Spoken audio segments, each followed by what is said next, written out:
Так, жақсы онда. Ал, қош келдің, Нұршат. Қош көрдік. Нұршат, Сәлемат. Бәйлі. Енді сен тақырыбың қандай болмады дипломдың ішінде? Менің бакалаврдағы дипломдық жұмысымның тақырыбы ұлттық көркемөнер құралдары арқылы ересек топ балаларының эстетикалық талғамын қалыптастыру. Ғылыми жетекшім Манкеш Ақсәуле Ержанбайқызы болған. Эдвайзер кім болсын? Эдвайзерім Қияқбаев Олбосын Қозыбаевна болды. Так, қандай мұғалімдермен байланыс жасадың? Ғылыми жұмыс үшінші курста бір қоршаған ортаға байланысты Разия Елупановна, Каримова Разия Елупан қызымен ғылыми жоба қорғаған болатын, мақала шығарған болатынбыз. Сонымен қатар Азимбаева Дария Қуан қызымен, Анна Раймолдаевнамен, Сәуле Жомартовнамен бірге бакалаврда тығыз жұмыстар жасағанбыз. Ғылыми шығармашылық, тағы басқа жұмыстар жасадың. Андай шетелде немесе мына біздің республикада андай студенттер арасында бір ғылыми нелер болады ғой, жарыстар болады, конференциялар болады. Ондайға қатысты ма, мақалалар? Республика бойынша олимпиада болған. Мамандық бойынша олимпиада болған, соған қатысқанмын екінші курста. Осы біздің Абай атындағы Қазақ ұлттық университетінің атынан шыққанбыз. Дұрыс, бәрекелді. Енді бұл сен тек қана осы біздің мына кафедраның осы мамандықтың ғана иесі ғана емес, сонымен қатар сені үлкен ғалым ретінде көреміз.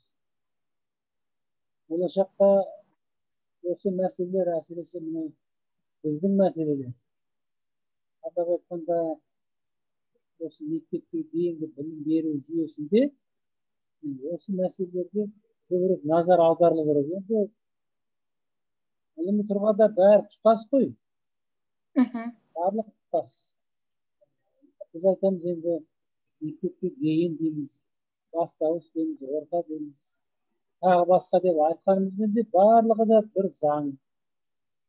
Оның үстіне қазір бүкіл әлем, ЮНЕСКО, тағы басқа халықаралық ұйымдардың шешімі, солардың бір-бірімен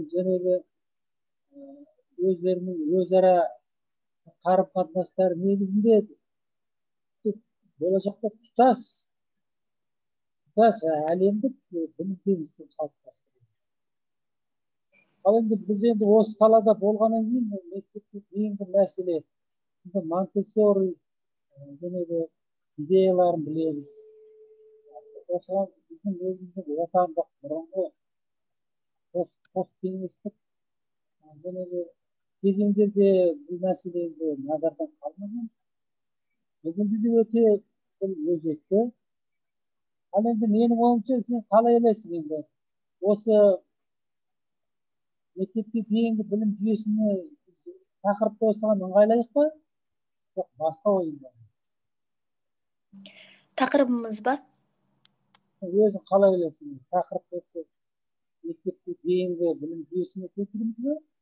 Жоқ, жалпы педагогикалық проблема деп аламыз. Қалай ойлайсың? Менің бұйыртса алдыдағы жоспарым осы балабақшада жұмыс істеу.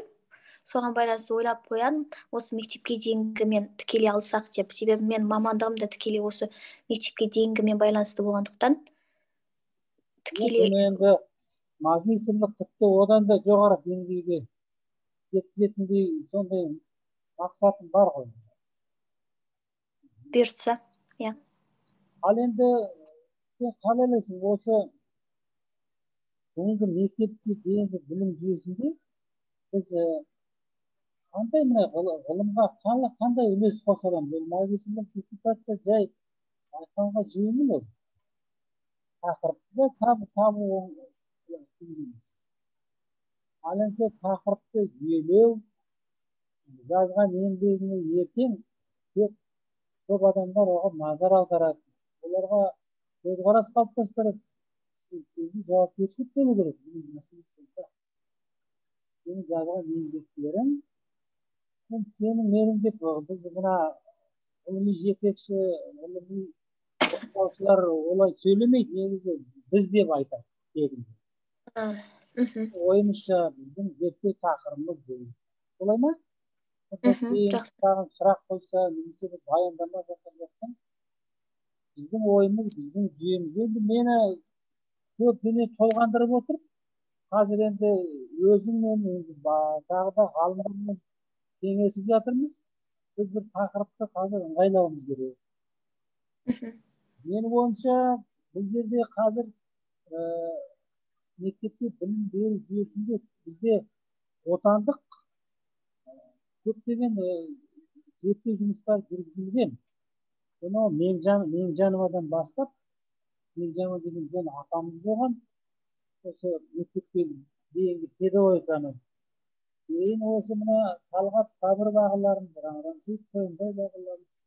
Одан міне бүгінгі жастар міне өздері міне. Және Дария Қуанқызы бар, және Ұлбосын Қозбайқызы бар. Міне осы саланы қазір мына және де профессор Манкеш бар. Осы салаға міне көптеген еңбектер, ғылыми жетекші ретінде, оппонент ретінде көп жұмыстар жасалып келген.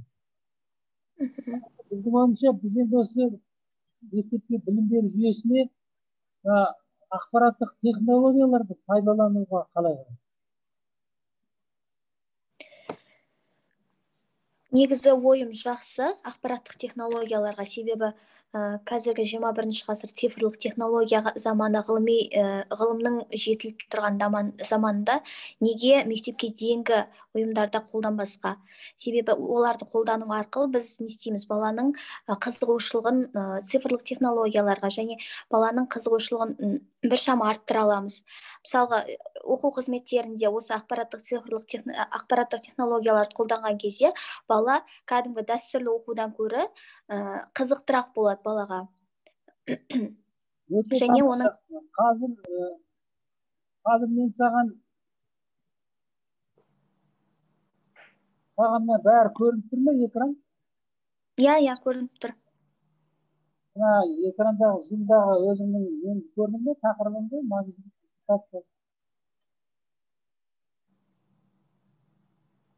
тақырыбымды? Қазір тұра тұрыңыз. Көрініп тұр ма? Тақырып бәрі? Тақырып емес, сіздің WhatsApp-ыңыз көрініп тұр маған. WhatsApp-тағы мына тақырып көрген жоқ па?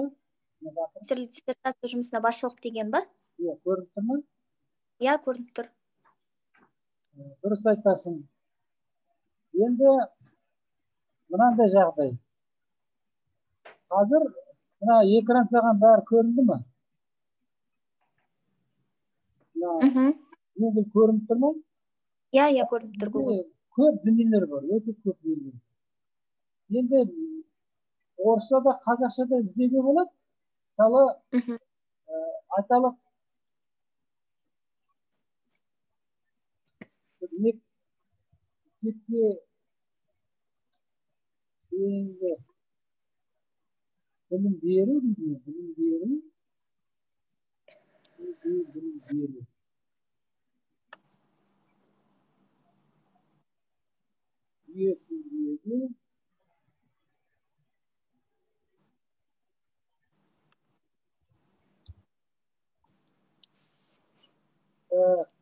не шықты? Енді маған көмектесіп отыр, яғни өзгерістер, сосын инновациялық технологияларды қолдану. Инновациялық технология. Міне көрдің бе? Осындай мынаны алып көруге болады. Инновациялық, бірақ бұлар не жетті? Инфоурок деген, оқу заман деген, баяндама жасап. Инновациялық деген сөзді пайдаланып жатыр. Бұл не болып кетті? Енді реферат. Мұнда жүйелер көп. Осы міндетті түрде міне осы жерде мына жәнегі неге кірдім ғой. мынаған кірдің ғой. Мынаған кіргеннен кейін мына жерде міндетті түрде нелер болады. Сізде мынандай ссылкалар болады. Осы ссылкалармен міне міндетті түрде жұмыс жасап мына жаққа міне тіркеп отыру керек. Көрдің бе?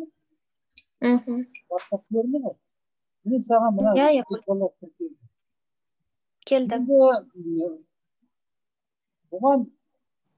бұған айталық, мектепте білім беру жүйесінде енді баяндама деп алып, баяндама.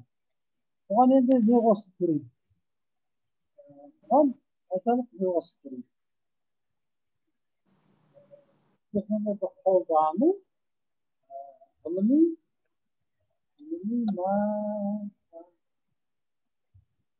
мақала.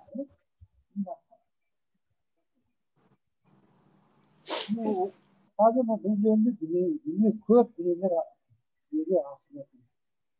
Яғни жәнегі студ деген мектепте бір инновация, яғни біз бір керемет журналды көріп тұрған жоқпыз. Артикл.com деген қызықты бар екен. Мына жерде міне кім жазды, қалай жазды көрдіңіз бе? Аяқ жағында жазған шығар. Міне бар екен арасында жақсы. Міне қандай тамаша, мынадағы қарайғы әдебиеттер қандай жағдай деп. Мына жерде көбісі ескірді. Қасы бұны осы жәнегі немізге бір не ашып алу керек бізге. Жұмысқа байланысты, иә?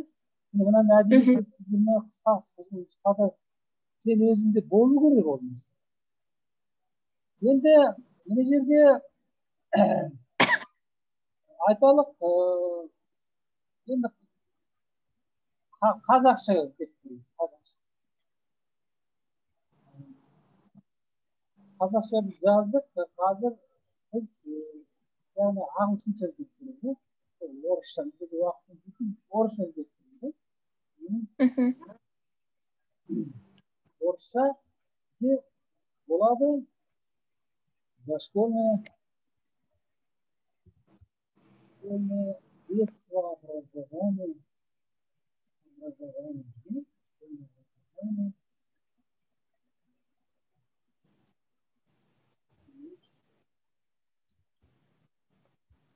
Научная статья деп алу керек. Өйткені оған слайдтар неше түрлі көптеген. Міне көптеген мына жерде енді міне орысша көрдіңіз бе? Қазаққа қарағанда орысша көп. Дошкольное образование жизненный ресурс. Научный взгляд. Мынадан ең соңғы ақпараттар. Міне мынаны міндетті түрде міне көшіріп алу керек. Көрдіңіз бе? Көшіріп аласыз да, мында қоясыз да, осыған қазір материал іздей бересіз.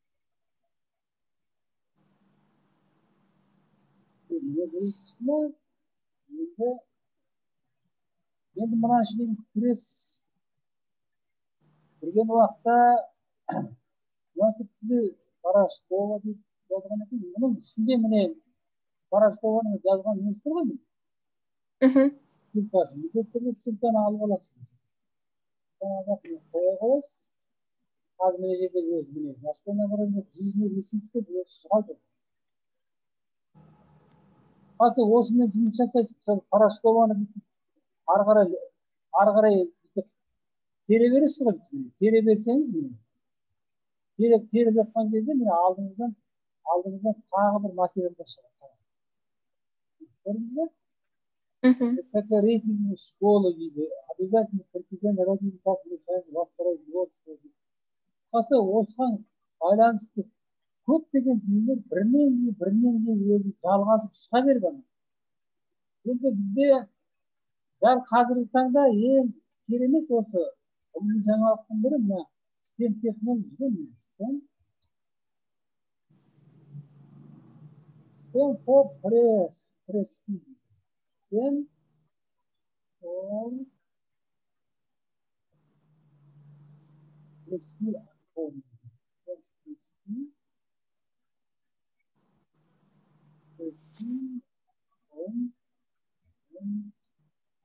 енді ағылшынша жазып көрейік. Evet.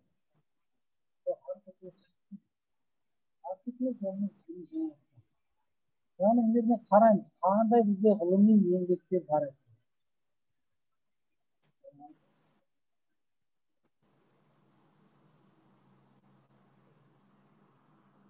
STEM education дейді, STEM pro schools дейді. Бұл жерде де керемет. Бұны былай іздеуге де болады. Мына жерде картинка деп тұр ғой. Картинканы басып, картинканы басқан кезде міне қаншама мына жерде кітаптар шығады. Бұның бәрі миллиондар. Міне ағылшынша үйреніп жатқан ана елбасымыздың айтып жатқаны көрдіңіз бе? Осыны әйгерім. Кез келген басып қараңыз. Мынаны басып қаласыз, бұл бірде кітап болады, немесе ғылыми мақала. Осының бәріне көбірек жұмыс істеу керек. Көптеген өзінің ойларын айтып жатыр. Яғни мына жерде ғылыми және де еңбек осы турасында. Міне осында міне жоғары жақтан көтеріп алайық. Міне алып міне қаншама міне көптеген интернет оқулықтар, көптеген ғылыми жаңалықтар. Мен бәріне тіркеп отырамыз ғой. Мына өзіміздің жаңағы біз жұмыс істеп отырған жаңағы не бар ғой, жаңағы WhatsApp-тағы. Мен осыған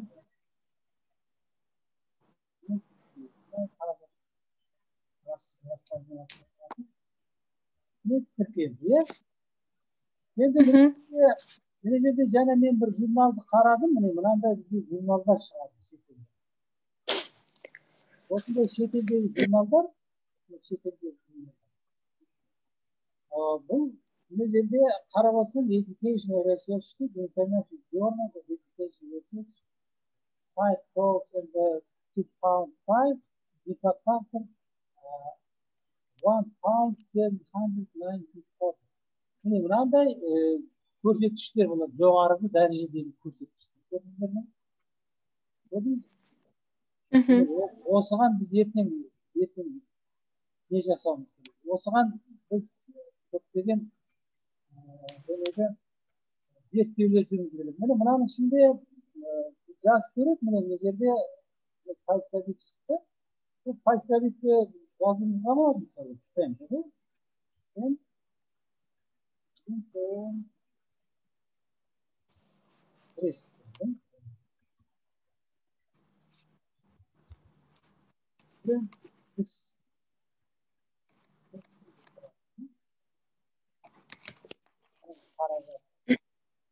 Қараңыздар, не шығып кеткен екен.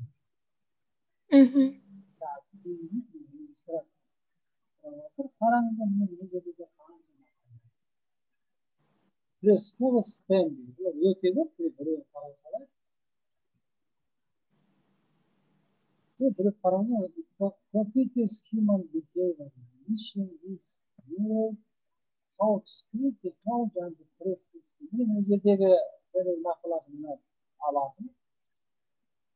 Қазір бұның бәрін айта берсек, бізде көптеген енді болашақта енді арнайы мен енді осы туралы арнайы курстар өткіземін. Ғылыми жобаны қалай дайындау керек, Қазақстанда қалай болу керек. Қасы осы мәселелер бойынша енді өз ойымды,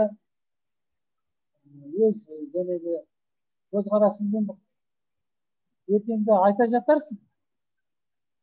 Басқа енді қалай деуге болады. Енді әзірше біздің неміз аяқталып келе жатыр.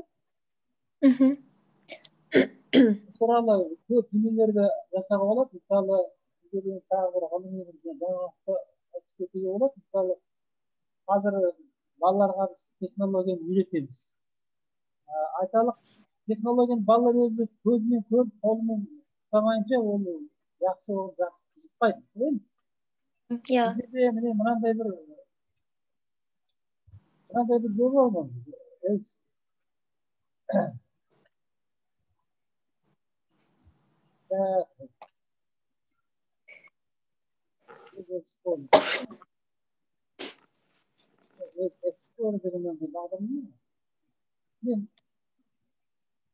осы бағдарламамен балаларға қалай жұмыс істеу керек? Олар ана компьютерлік ойыннан гөрі мынандай бағдарламаларға назар аударсын.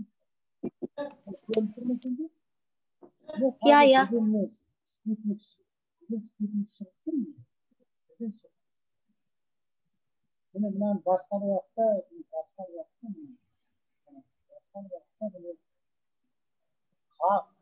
қай жерде қалай тұрғанын бірдеңе Американы көрсетіп жатыр. Енді біз кішкене бір өзіміздің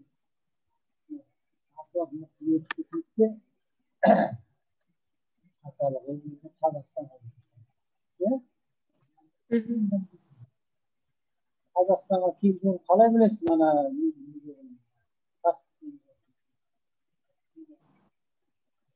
Міне балалармен осыны жұмыс жасаймыз ғой осылай. Міне қазақ қаласына келіп, міне мына бірден қазір ана көкте тұрған спутник қосылды. Мысалы біз мына жерде міне Астана дейді, міне Астананың жағын алайық. Мына квадратты алдық қой міне.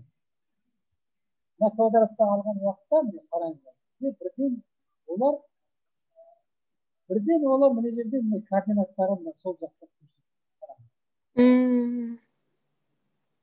Бірден бала осыған өзінің тұрғылықты жері туралы бірден визуализация жасайды. Адаспай-ақ. Балқаш көріп тұр. Балқаштың маңы, туған жеріміздің алып. Бірден міне осы жаққа бірден қараңыздар. Бірден визуализация жасайды. Көз көрмеді ме? Қазір бұндай технологиялар көп. Оның барлығын енді балаларға үйретуге болады. Балаларға бұны айтамыз.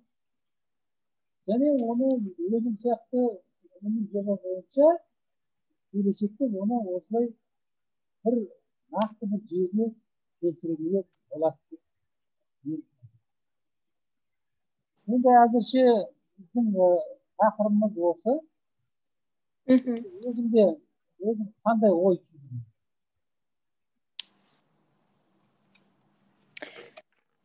Тақырып қызық сияқты балаларға, өзіме де қызық болып тұр. Балаларға осы нелерді, ақпараттық технологияларды қолдану, менің ойымша өте қызық болады. Ана STEM технология туралы естідің бе? Жоқ, сізден естіп тұрмын оны. Ол андай жаңалық емес, қазақшада көптеген мақалалар бар.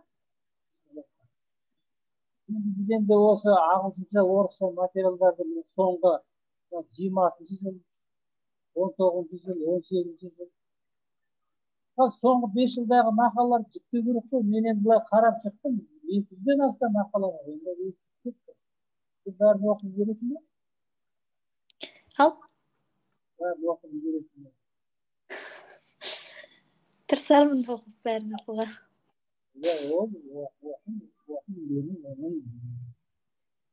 Тырысамыз ғой енді, бірге жұмыс жасаймыз, әлі қалай кеңестер болады.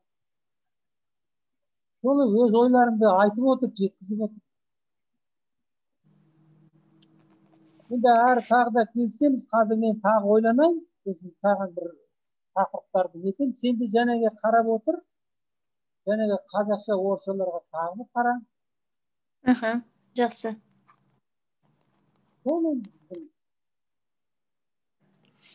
Сонда біз тақырыпты бұйыртса осы ақпараттық технологиялармен байланысты аламыз ғой, иә?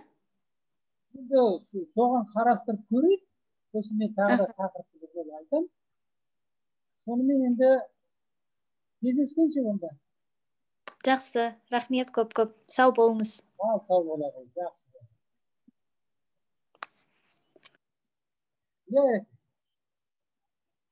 Ол қалайсың? Балына қара. Құдай деп. Ол сабақ міне.